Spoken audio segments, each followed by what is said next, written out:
तो हम ये कह करके सिर्फ नहीं बच सकते कि हमारे इतने महान धरती के हम वासी हैं, हम उस देश के वासी हैं जिस देश में गंगा बहती। लोग नारा देते, लेकिन ये नारा देने वाला आदमी की हालत आज क्या है? आप देखिए चारों ओर कि हम उस देश के वासी हैं जिस देश में गंगा बहती है, लेकिन शाम होते ही हम डुबकी शराब में लगाते हैं। गंगा तो बहती है, गोदावरी भी बहती है, बल्कि दूध दही की नदियां भी भारत में बहती है। और यदि हमारे हाथ में शराब की बोतल है तो दूध दही की नदियां क्या करेगी? वो गंगा, कृष्णा, कावेरी, सतलज क्या करेगी? झेलम क्या करेगी? और आपके बगल में हुगली है, ये क्या करेगी? अगर हमारा जीवन भी वैसे ही पवित्र विचारों में रमे, हमारा जीवन भी वैसे ही नेक विचारों में रमे, तब तो हम कह सकते हैं कि हम उस देश के वासी हैं जहाँ गंगा बहती है, या हम उस देश के वासी हैं जहाँ मंदिर बहुत हैं, या हम उस देश के वासी हैं जहाँ राम जी का जन्म हुआ। आज जिस राम का जन्म जिस अयोध्या में हुआ, क्या आप ये मानते हैं कि वहां सब धार्मिक लोग होंगे? या जिस मथुरा में श्री कृष्ण का जन्म हुआ, क्या वहां सभी धार्मिक लोग होंगे? या जिस काशी में सतगुरु कबीर का जन्म हुआ, क्या वहां सभी धार्मिक लोग होंगे? या जिस बुद्ध का जन्म लुम्बिनी अर्थात बिहार नेपाल बॉर्डर में हुआ, क्या वहां सब लोग धार्मिक होंगे?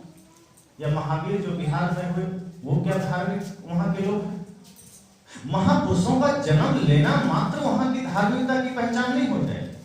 हम ये भर कह दें कि हम तो भारत के वासी हैं, धर्म प्रधान देश, हम ये कह दें कि यहाँ तो बड़े बड़े महापुरुषों का जन्म हुआ, हम तो बड़े धार्मिक लोग हैं, तो इतना कहने से काम नहीं चलेगा। हम मानते हैं ये महापुरुषों की भूमि है, हम मानते हैं ये वीरांगनाओं की भूमि है, हम मानते हैं ये सती साध्वियों की भूमि, हम मानते हैं ये शहीदों की भूमि है। ये भारत की बड़ी उपलब्धि है। ये साधारण भारत नहीं है, ये वही भारत है जहां 2 वर्ष का बच्चा भरत शेर का दांत गिरता है। ये भारत का गौरव है। ये वही भारत है जहां राजा शिवी अपना अंग दान कर देते हैं। ये वही भारत है जहां आज कोई 1 रुपया दान करने को राजी नहीं, वहां एक राजा शिवी पक्षी के लिए अपना पूरा शरीर का मांस दान कर दे। ये वही भारत है जहां दधीची ऋषि अपना शरीर की हड्डी दान कर देते हैं जगत कल्याण के लिए। ये वही भारत है जहां पन्नाधाय अपने पुत्र की बलि दे देती है राजा की पुत्र को बचाने के लिए। ये वही भारत है जहां संत एकनाथ कुत्ते के पीछे दौड़ते हैं घी का कटोरा लेके, क्योंकि खाने ही बैठे थे कि रोटी उठा के कुत्ता ले गया। संत एकनाथ घी का कटोरा लेके दौड़े कि प्रभु तो उसमें भी है, वो सूखा कैसे खाएंगे, जरा घी तो लगा दे। तो ये भी भारत का गौरव है। बुद्ध बैठकर साधना में लीन है और कहा जाता है कि वहां अंगुलीमाल जैसा व्यक्ति भी सुधर जाता है। ये भारत का गौरव है। महाराणा प्रताप अपनी पूरी चेतना, पूरी शक्ति राष्ट्र को समर्पित करके शहीद हो गए, बलिदान हो गए। ये भारत का गौरव है। लेकिन हमारे जीवन से उस गौरव का संबंध क्या है? हमने ऐसा कौन सा काम किया कि हम कह सके कि हमारे लिए गौरव की बात है? मैं मानता हूं भगत सिंह 23 वर्ष की अवस्था में देश के लिए कुर्बान हो गए, पर वो कुर्बानी हमारे लिए क्या मायने रखती? यदि 23 वर्ष की अवस्था में उन्होंने देश को पहले रखा, राष्ट्र धर्म को पहले रखा, तो आज हमें ये सोचना होगा कि हम इतनी अवस्थाओं में हमारे लिए सर्वप्रथम क्या है? सदगुरु कबीर अपनी संपूर्ण चेतना, संपूर्ण जीवन, संपूर्ण उपदेश जगत के कल्याण के लिए लगा दिया, तो आज उनके उपदेशों से हमारे जीवन में क्या तालमेल है? उनके उपदेशों से हमारे जीवन में कितना परिवर्तन है? या कोई राम को मानते हैं? मैं ये नहीं कहता कि राम जी को मानना गलत है, कृष्ण को मानना गलत है। ठीक है, अपने अपने स्तर से आप राम को माने, कृष्ण को माने, पर इतना जरूर। एक आदमी मुझसे पूछा, अभी गुरु पूर्णिमा का समय था, जम्मू जिले में, मैं वहीं गुरु पूर्णिमा में था, तो एक युवक जो उस क्षेत्र का एक अपना नेता था, उसने कहा कि मैं कबीर साहब को नहीं जानता, आज पहली बार मैं आपके पास आया हूं और आपको मैं ये जान रहा हूं कि आप कबीर पंथ से हैं, तो जरा कबीर साहब की उपलब्धियां बताइए, क्या उपलब्धि है?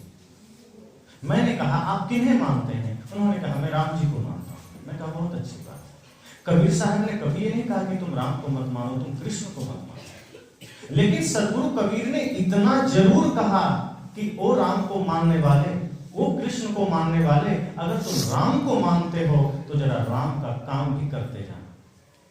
क्या आप राम जी का काम करते हैं? कहा मतलब मैं समझा नहीं। मैंने कहा राम जी सौतेली माँ के कहने पर 14 वर्ष हंसते हंसते जंगल चले गए, क्या आप अपने माँ के कहने पर 1 गिलास पानी नहीं दे पाते हो? सिर झुका। मैं कहा बस यही कबीर साहब विरोधी बन जाते हैं।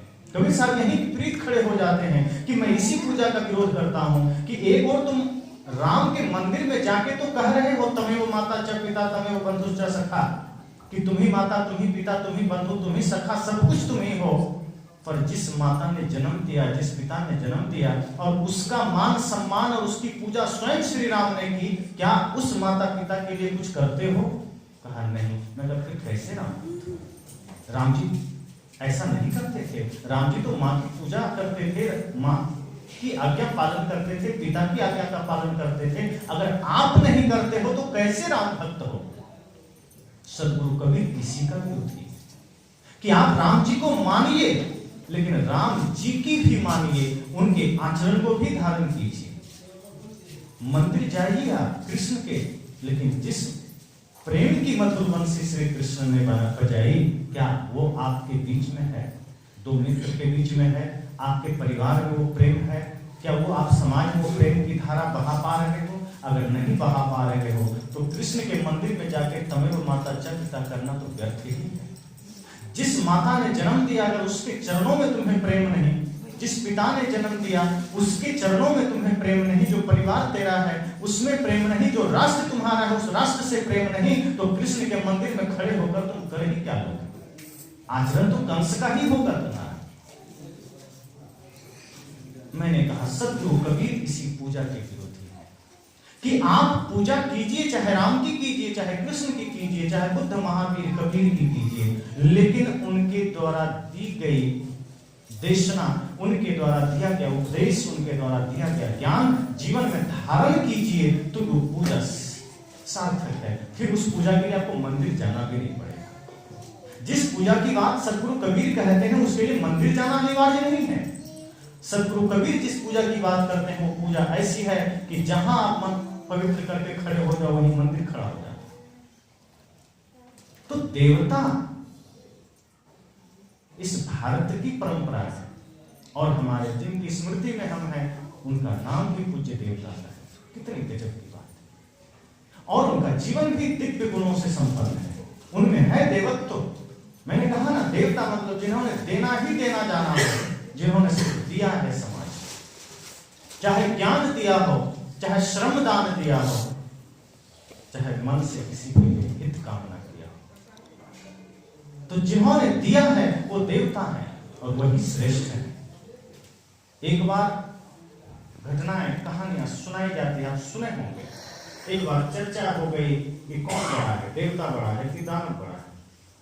अब दोनों में झगड़ा तो होती रहती थी, वो एक प्रतीक मात्र है। वस्तुतः कभी कोई देवता झगड़ा नहीं करता, लेकिन जिसकी चर्चा पुराणों में सुनते हैं वो देवता तो कभी स्थिर रहते ही नहीं थे, दिन रात झगड़ा ही झगड़ा। और झगड़ा ही नहीं, जिस देवता की चर्चा वेद या पुराणों में या स्मृतियों में सुनते हैं वे देवता के गुणों से संपन्न नहीं थे।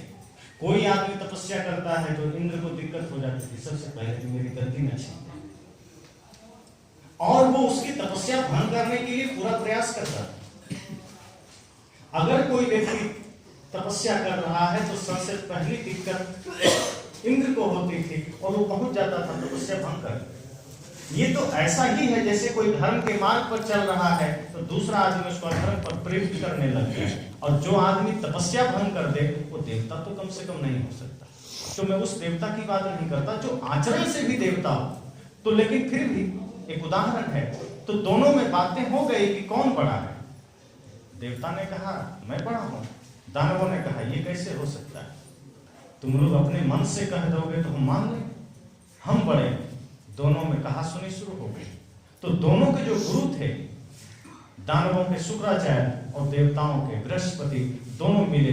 कहा देखो ऐसे में तो दोनों लड़ेंगे मरेंगे, बड़ी हानि होगी। ऐसा करो दोनों की परीक्षा ले ली जाए, परीक्षा में जो पास हो जाएगा उसे सिद्ध कर दिया जाएगा, उसको सर्टिफिकेट दे दिया जाएगा, प्रमाण पत्र दे दिया जाएगा कि ये बड़ा है। दोनों ने कहा ये तो बहुत सुंदर विचार है, नहीं तो सच में लड़ते रहेंगे।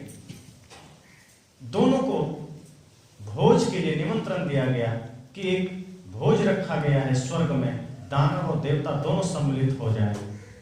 दोनों बड़े खुश हुए, कहा चलो बड़े दिनों बाद भोज का आयोजन हुआ है, भंडारा का आयोजन हुआ है, और दोनों बुलाए गए। भोजन बन के तैयार हुआ, अतिथि कक्ष में निमंत्रण देने नारद जी आ गए, कहा चलो भोजन का समय हो गया। पहले देवता चले, राक्षस दानवों ने कहा ठहरो, यहाँ पक्षपात नहीं चलेगा, अमृत के समय तो तुम लोग कर चुको है, अब ये मौका नहीं दूंगा, पहले मैं ही चले। देवताओं ने कहा ठीक है जाओ। अब दानव है, दानव मतलब जो आचरण से भी दानव है, मन से भी दानव है, कर्म से दानव है, तो उसको चलना भी नहीं आता है और बैठना तो बिल्कुल भी नहीं आता। अब गेट बना है जाने के लिए, रास्ता बना है, द्वार बना है, लेकिन एक भी दानव गेट और द्वार से नहीं गया। कोई दीवार कूद के गया, कोई छत फोड़ के गया, तो कोई पंडाल तोड़ के गया, इधर उधर कूद के बंदर कुत्ते की तरह जैसे तैसे वहां पहुंच गया। और पहुंचा तो ऐसा बैठा जैसे कि आपस में कभी किसी की बनती नहीं। एक उधर मुंह पूरब करके बैठा, एक पश्चिम करके बैठा, एक दक्षिण करके बैठा, किसी से कोई मतलब नहीं, बिखर के बैठा, आपसी कोई तालमेल नहीं, कोई समन्वय नहीं। जैसे कि बीच में एक रोटी का टुकड़ा डाल दीजिए तो कुत्ते भौंकना शुरू कर देते हैं, लड़ना झगड़ना शुरू कर, उसको दिल में ये नहीं होता कि चलो एक टुकड़ा मेरा भाई खा ले, मेरा साथी खा ले, नहीं, उसका गला फाड़ करके छीनना पड़े तो छीन लेगा, लेकिन झपट्टा मारेगा। वहां पर उसका अपना ही बेटा बेटी हो, उसका फर्क नहीं पड़ता। और ये नजारा आप शायद लोकसभा में देखते होंगे टीवी पर, वहां भी यही चलता है। ये उस पर कुर्सी फेंक रहा है, वो उसको गाली दे रहा है, तो शायद यहाँ प्रत्यक्ष कुत्ते हैं, वो अप्रत्यक्ष कुत्ते हैं, लेकिन हैं दोनों कुत्ते। तो वैसी ही हालत राक्षसों ने कर दी और पत्तल परोस दिया गया, बढ़िया 56 प्रकार के व्यंजन परोस दिए गए। अब वे लोग खाने के लिए हाथ बढ़ाए ही थे कि शुक्राचार्य और बृहस्पति ने कहा रुको, ऐसे ही खा लोगे तो मतलब क्या रहा परीक्षा, खास तो परीक्षा के लिए भोजन दिया जा रहा है। कहा अब क्या, अरे भोजन सामने खाने तो क्या नाटक कर रहे हैं। देवगुरु बृहस्पति ने, शुक्राचार्य ने कहा ठहरो जरा, धैर्य रखो। कहा धैर्य तो कम से कम मेरे पास नहीं। कहा इसीलिए तो तुम दानव। कहा धैर्य रखो, परीक्षा है। किसी तरह मन को मार करके दानवों ने अपने हाथ को समेटा। इधर से आदेश ये हो गया कि भोजन करना है, लेकिन एक शर्त यह है कि तुम लोगों के जो हाथ है ये बांह से लेके कलाई तक एक डंडा बांधा जाएगा, पूरा एक टुकड़ा, बांस का टुकड़ा बांध दिया जाएगा कस करके, मतलब हाथ मुड़ना नहीं चाहिए। दानवों ने कहा कोई छल तो नहीं कर रहे? कहा नहीं, ऐसा देवताओं के साथ भी किया जाएगा, चिंता मत करो। कहा नहीं किया तो? कहा तुम सामने देखना। लकड़ी बांध दी गई। अब स्वाभाविक है जब लकड़ी हाथ में बांध दी जाएगी तो हाथ तो मुड़ेगा नहीं, तो भोजन करना मुश्किल हो जाएगा। अब वे लोग सोचे कि लगता है ये देवता फिर से कोई छल कर रहे हैं, लेकिन भरोसा था कि मेरे गुरु जी दैत्य गुरु शुक्राचार्य तो मौजूद है, वो ऐसा नहीं होने देंगे। इसलिए कहा कोई बात नहीं, करो, देख लेंगे। अगर मैं जो काम नहीं कर पाया तो देवता कहां से कर लेगा, बात तो ये। तो लकड़ियां बांध दी गई और कहा अब तुम लोग भोजन शुरू करो। अब आप जानते हैं, आप खुद प्रयास करके देख लीजिए, अगर हाथ अपना झुकाएं तो एक भी निवाला मुंह में नहीं जाएगा। अब वे लोग भी ऐसे ही, अब हाथ तो मुड़ना नहीं था, तो लड्डू उठाए, वो उठा के मारे तो दूसरे के मुंह पर जाके, अब खीर उठा के मारे तो दूसरे के कान पर। अब एक दूसरे को पूरे भोजन से गंदा कर दिया, अपने मुंह में किसी का नहीं गया, दूसरे का थोड़ा बहुत आया, उड़ करके छिटक करके पूरा मुंह कान सब साफ कर लिया।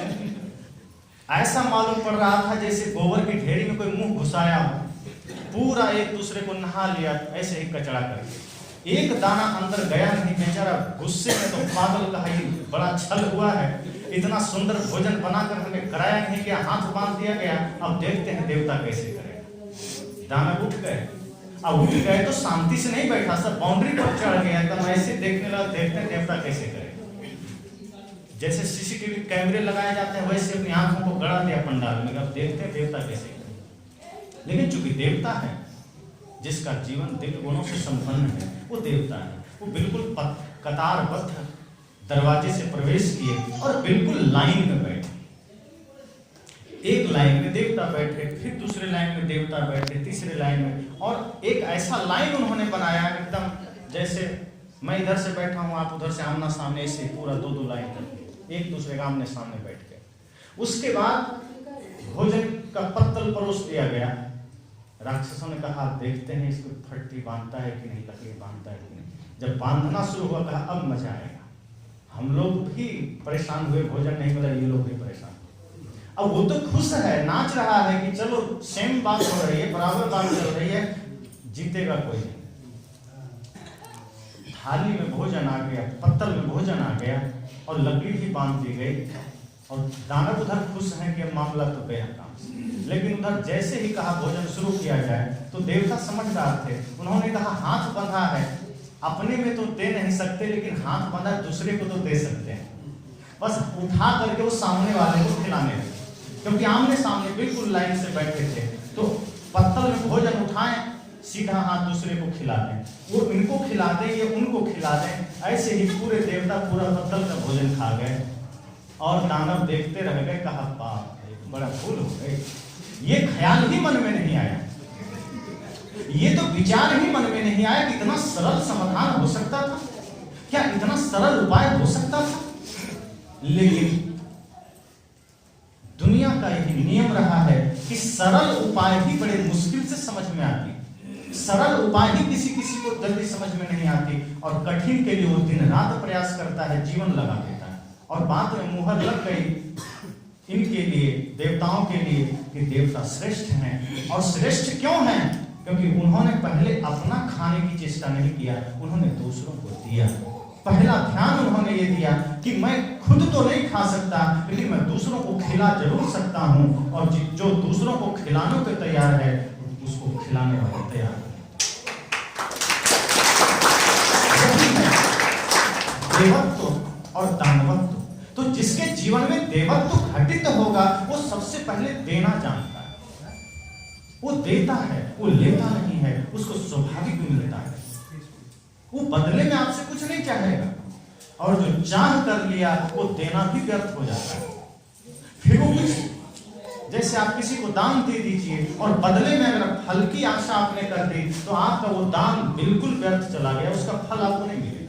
लेकिन यदि आपने दान सिर्फ दिया है सहज भाव से कि मेरा धर्म था, मेरा फर्ज था, मैंने दिया, इसके आगे मेरा कोई जिम्मेदारी मेरी नहीं है, मैंने दिया, मेरा मुझ में कुछ नहीं, जो कुछ है सो तो, और तेरा तुझको सौंपता क्या लागत है।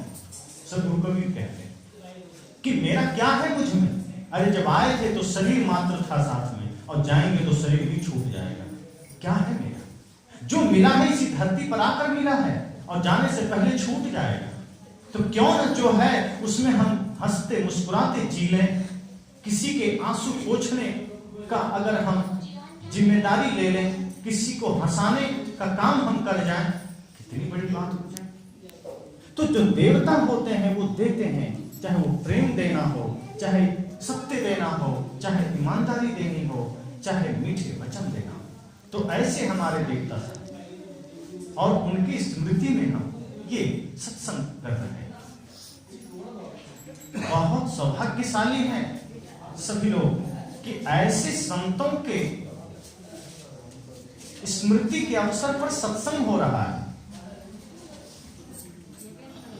तो ऐसे संत का जीवन, जिन्होंने अपना जीवन स्मरण योग्य बनाया, जिन्होंने अपना जीवन पूजने योग्य बनाया, जिन्होंने अपना जीवन अनुकरणीय योग्य बनाया, प्रेरणाप्रद बनाया, ऐसे संत के जीवन से हमें प्रेरणा लेनी पड़ेगी। स्मृति ये मात्र नहीं होता कि इकट्ठे होना, भोजन करना, चल देना, ये तो एक स्वाभाविक बात है। लेकिन सबसे गहरी बात ये होनी चाहिए कि ऐसे अवसरों पर हमें अपने जीवन में कुछ कठिन संकल्प लेने चाहिए। जैसे हम अपने जीवन की समीक्षा करें, हम देखें अपने भीतर कि हमारे जीवन में कितनी बुराइयां या कितनी गंदगी बच गई है। अगर बच गई है तो ये ज्ञान, ये स्मृति, ये सत्संग, ये संतों का ज्ञान वही वो झाड़ू है। जैसे यहाँ गंदगी थी तो लोग झाड़ू उठाए, बाहर कर दिए कचरा। जीवन में, मन में, हृदय में जो गंदगी है वो ज्ञान के झाड़ू से साफ होगा, वहां दूसरा झाड़ू नहीं जाएगा। संत कहते हैं कि झाड़ू लगाओ भीतर। अब एक आदमी कहा भीतर झाड़ू कैसे लगाएंगे, अब नारियल का झाड़ू है, अंदर मुंह में डालेंगे फंस जाएगा। संत ने कहा मूर्ख जैसी बातें मत करो, अगर अंदर झाड़ू देने की बात है तो स्वाभाविक है वहां ये नारियल झाड़ू से काम नहीं चलेगा। ये तो बाहर देने की बात है। अंदर झाड़ू जो देना है वो ज्ञान का झाड़ू, वो भक्ति का झाड़ू, वो प्रेम का झाड़ू। और वो ज्ञान का झाड़ू जब तुम इस्तेमाल करोगे तो मन का विकार खत्म होगा, हृदय रूपी आंगन पवित्र होगा। भजन आप सब सुनते हैं। तुमने आंगन नहीं बुहारा, कैसे आएंगे भगवान, कैसे आएंगे भगवान। अब तक गंदा पड़ा द्वारा, अब तक गंदा पड़ा द्वारा, कैसे आएंगे भगवान, कैसे आएंगे भगवान। अब भगवान आपके द्वार पर खड़े। कबीर साहब ने कहा द्वारे तेरे राम जी मिला कबीरा को, और तय तो सब में मिल रहा, मैं न मिलूंगा तो। कि आदमी कहता तो है कि हे प्रभु मुझे दर्शन दो, और राम जी तेरे द्वार पर खड़े।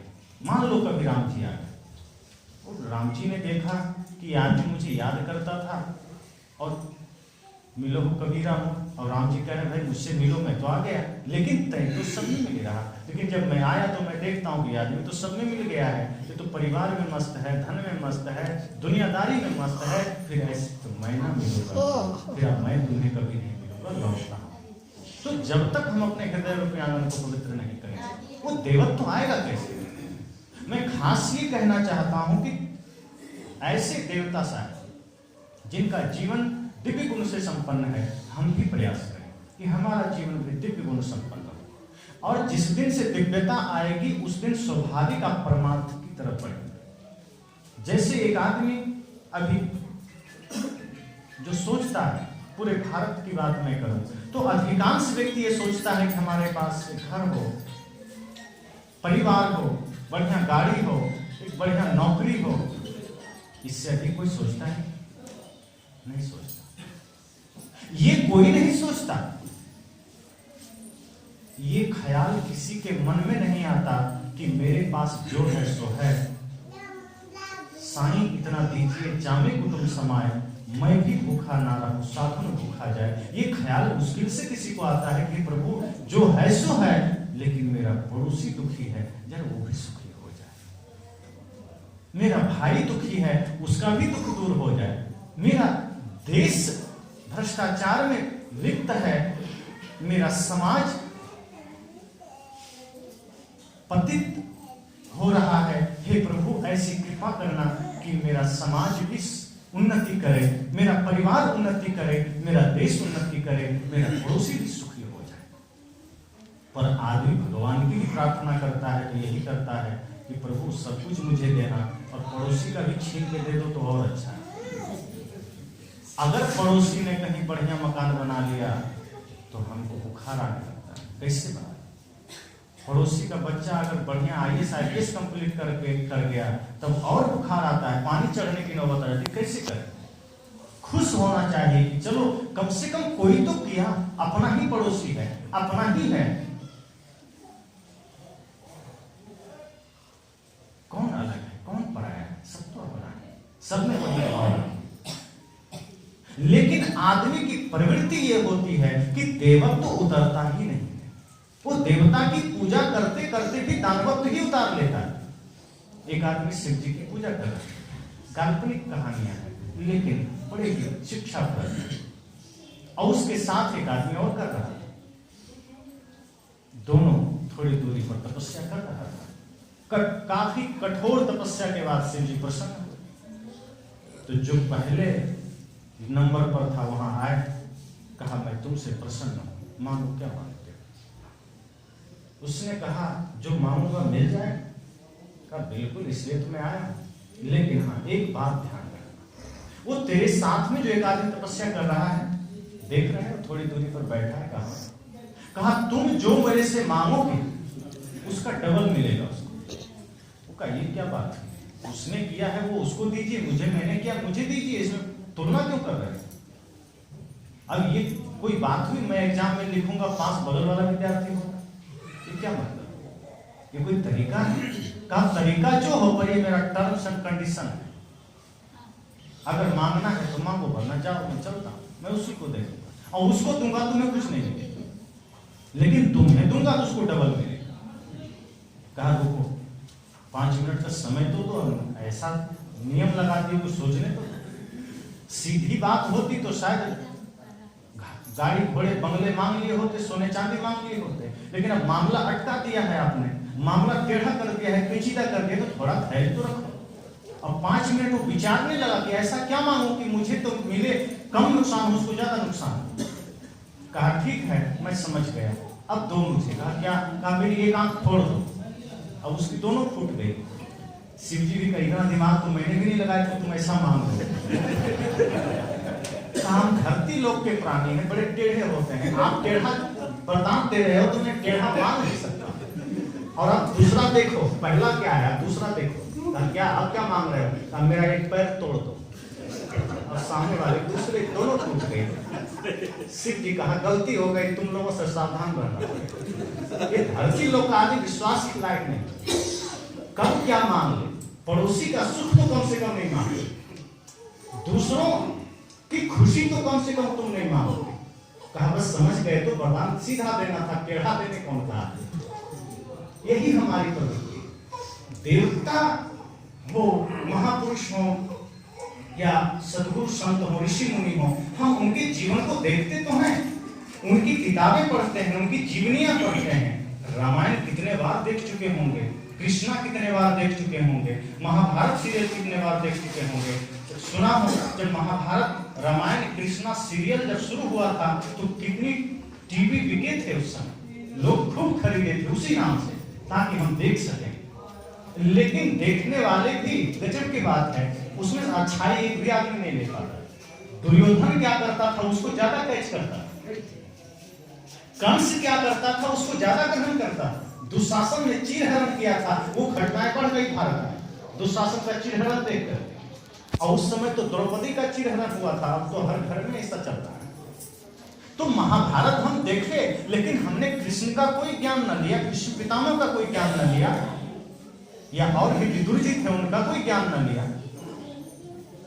दुर्योधन दुशासन का जरूर हमने लिया। रामायण देखे, सबने देखा, राम जी का कोई ज्ञान न ले सके। मां कौशल्या का मुश्किल हुआ किसी को लेना, और सीता का तो किसी ने लिया ही, लेकिन मंथरा का जल्दी से आ गया, रावण का भी आ गया। क्या है, हम महापुरुषों की जीवनियां पढ़ते हैं, उनके सीरियल देखते हैं और जीवन में लेते उल्टा है। अब खूब गीता पढ़ लें, और गीता पढ़ करके अगर हमारे भीतर से क्रोध न मिटा, हम स्थित प्रज्ञ से क्या भाषा समाधिस्थ के सिवा हम पूरा पढ़ जाएं, और श्री कृष्ण उसका उत्तर भी बता दें कि जिसका मन का विकार मिट गया, जिसके सारी वासनाएं मिट गई, वही स्थित प्रज्ञ से है, वही स्थिति में प्रज्ञ से अपने ज्ञान में स्थित हो गया। कृष्ण का उपदेश तो हमने पढ़ लिया, रट भी लिया। कई लोग कहते हैं मुझे तो पूरा गीता याद। अरे गीता याद करने से क्या, उसका एक सूत्र भी आचरण में तो उतारो।